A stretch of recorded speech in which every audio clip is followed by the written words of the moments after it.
함께 읽겠습니다. 아하시아의 어머니 아달랴가 그의 아들이 죽은 것을 보고 일어나 왕의 자손을 모두 멸절하였으나. 아멘. 기도하겠습니다. 하나님 아버지, 오늘도 우리에게 기쁜 날 주시고 또 주나를 구원하신 이 기쁨이 우리 모든 성도들 가운데 가득하고 또 그 기쁨으로 고백하며 승리하는 오늘 하루가 되어질 수 있도록 하나님 복을 내려 주옵소서.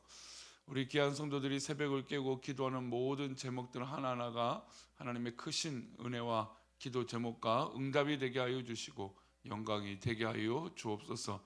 오늘 누구를 만나든지 어떤 일이 있든지 주님의 은혜 가운데 살도록 우리를 붙들어 주옵소서. 하나님 앞에 이 시간은 2000번대로 드려진 예물들이 있습니다. 또 범사에 감사하여 드려진 예물을 기뻐 받아 주옵시고 말씀을 나눌 때에 주님 우리와 함께하여 주시옵소서. 감사하고 거룩하신 예수 그리스도 이름으로 기도 올려옵나이다. 아멘.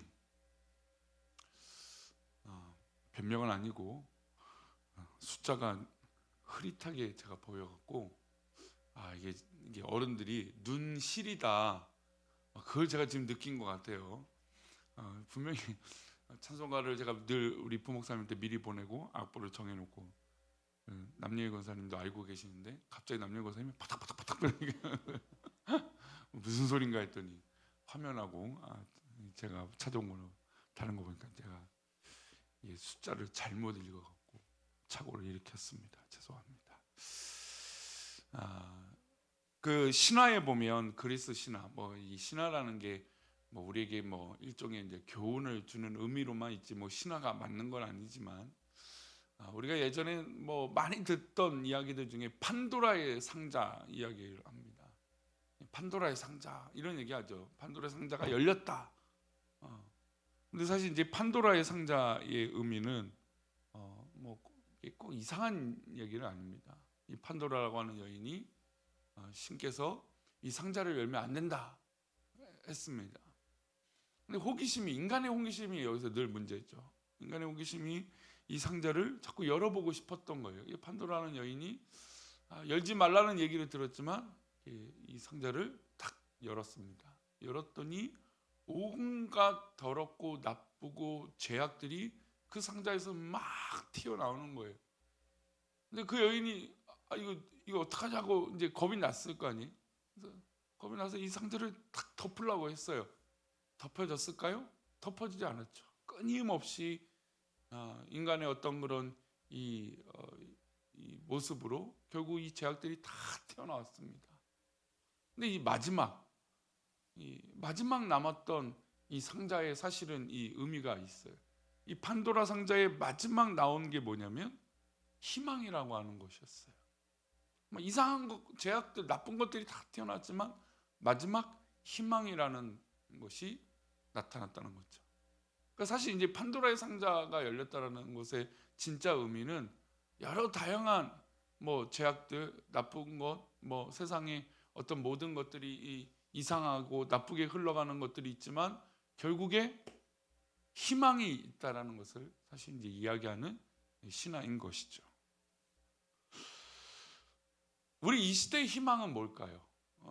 사실 목회자가 타락하고 또 성도가 타락하고 교회가 타락하고 또 세상이 바라는 대로 교회가 희망이 되지 않고 놀림거리가 되고 그런 거, 이런 상황인데 희망이 없어 보이잖아요. 그렇죠?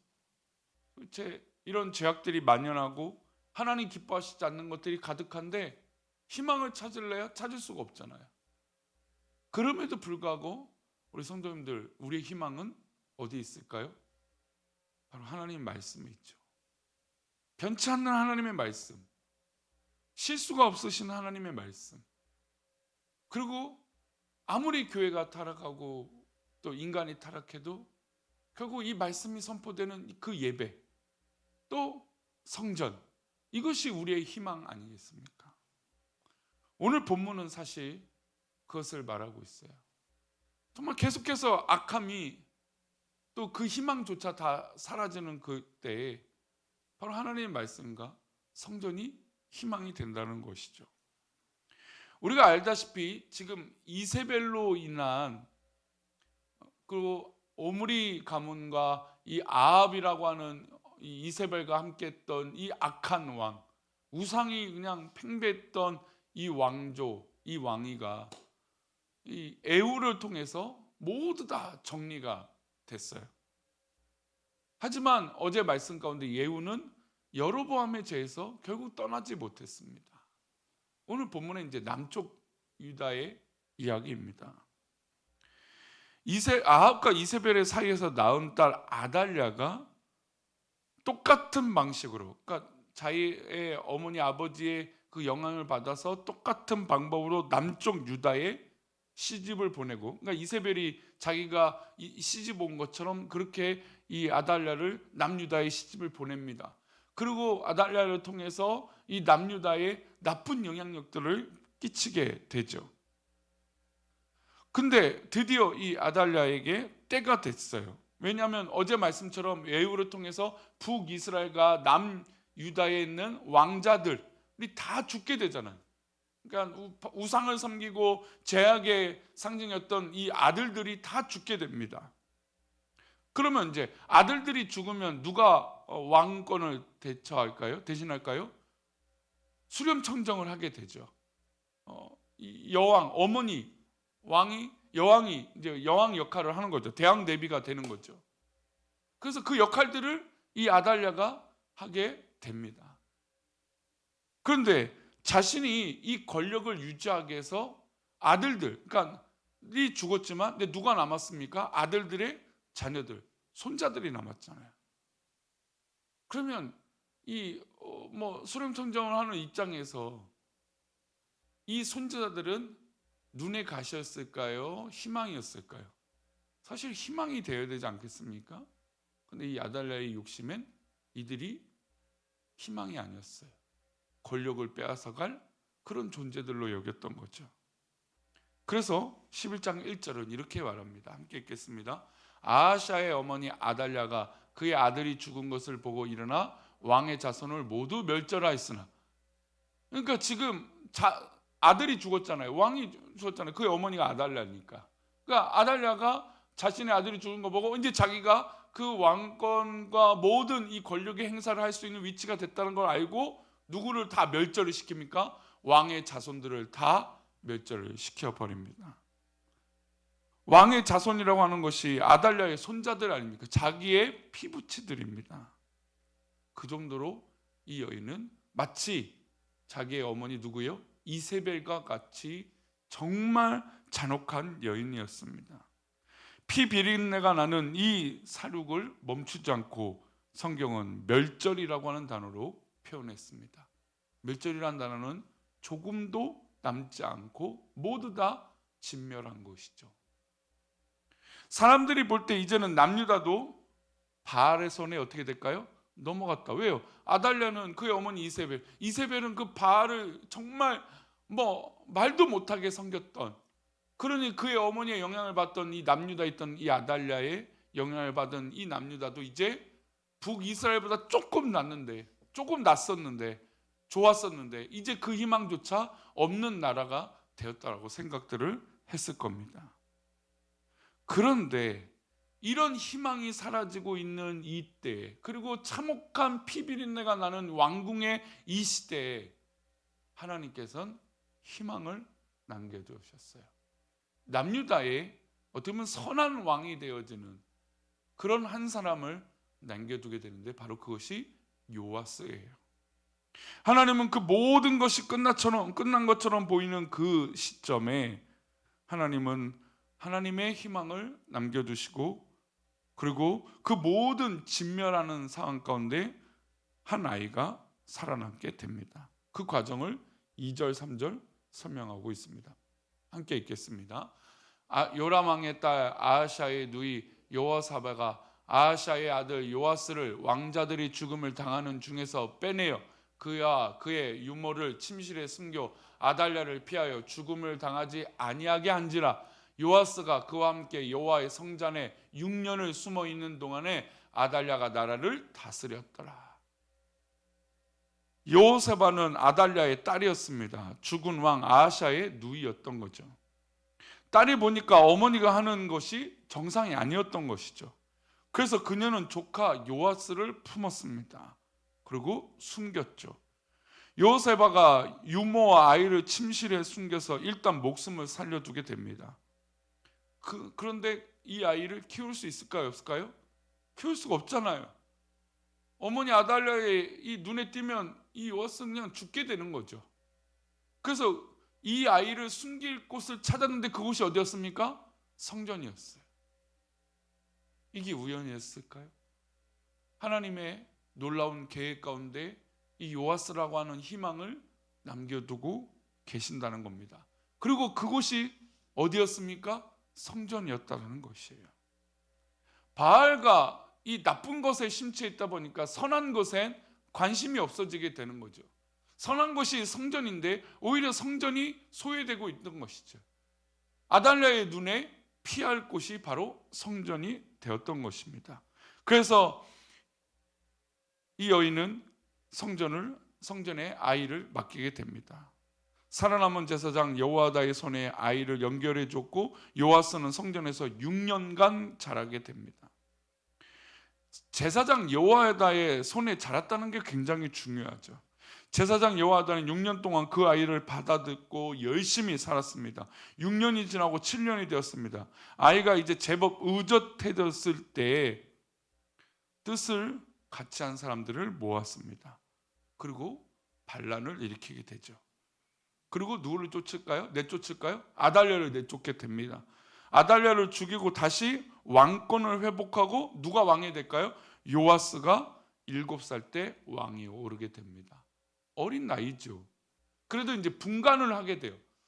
이제 뭐 7살이 뭐 어리면 어리다라고 할 수 있지만 우리가 이제 우리 교단도 어린아이 이제 어린이 세례를 주는 나이를 7세로 보고 있거든요. 그러니까 7세가 되면 이제 초등학교 들어간 이 나이대가 되면 적어도 자기 판단을 조금씩은 더 확고하게 할 수 있다는 거죠. 그런 의미로 본다면 7세는 굉장히 어린 나이긴 하지만 그 6년 동안 성전에 자라면서 어떻게 됐습니까? 정말 주입식 교육, 성전에서 일어나는 거, 또 이 제사장에서 일거수일투족 배운 모든 것들을 받아들이지 않았겠습니까? 그리고 그에게는 다른 선택권이 아이에게 없었을 거예요. 모든 놀이도 교회 이 성전 안에 있을 것이고 모든 배움도 들음도 제사장에서 배웠을 것입니다. 오늘 이 상황을 보면서 우리가 기억해야 될 것은 아무리 죄악이 관영하고 죄악이 넘치고 우리 눈에는 희망이 없는 것처럼 보일지라도 하나님은 여전히 희망을 만들어가고 계신다는 겁니다. 다만 우리 눈엔 희망이 보이지 않을 뿐이라는 것이죠. 오늘 우리가 살아가는 이 세상 가운데 우리 가정 가운데 아무리 돌아봐도 희망이 없고 어렵고 소망이 없다고 할지라도 하나님은 여전히 요아스를 6년 동안 숨겨두시고 그를 이 남유다의 희망으로 하나님 나라의 희망으로 살려두신 것입니다. 우리가 하나님의 사람이라면 그 희망을 지금 찾지 못한다고 절망할 필요가 없다라는 거예요. 왜요? 6년 동안 숨어 있지 않았습니까? 그러니까 이런 암흑의 시기가 있을지라도 하나님은 분명히 살아서 역사하고 계신다는 겁니다. 그러니 우리가 하나님을 더욱더 신뢰하고 하나님의 뜻을 더욱더 믿는 거 아니겠습니까? 하나님의 희망은 성전에서 자라고 있다는 것이죠. 오늘 이 시대 우리는 성전이 많이 타락했다고 말합니다. 그래요. 제가 말씀드린 대로 그래요. 하지만 교회가 아무리 이전 같지 않다고 할지라도 결국 희망은 성전이고 예배고 하나님의 말씀인 것이죠.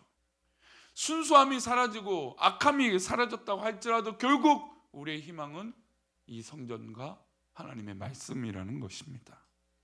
그러니 우리 이 새벽을 깨운 성도님들, 우리는 더욱더 하나님 말씀을 사랑하고 이 성전을 더욱더 사랑하고 우리에게 주어진 그 사명을 더욱더 사모해야 될 줄 믿습니다.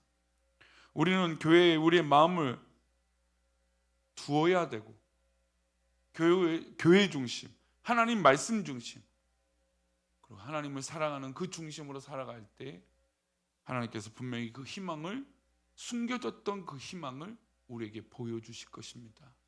그리고 이왕이면 다른 사람이 희망이 아니라 내가 하나님 앞에 희망이 되는 놀라운 은혜가 있기를 축원합니다. 기도하겠습니다. 하나님 아버지, 우리에게 희망이 있다면 하나님 분명히 살아계신다는 것이 희망입니다.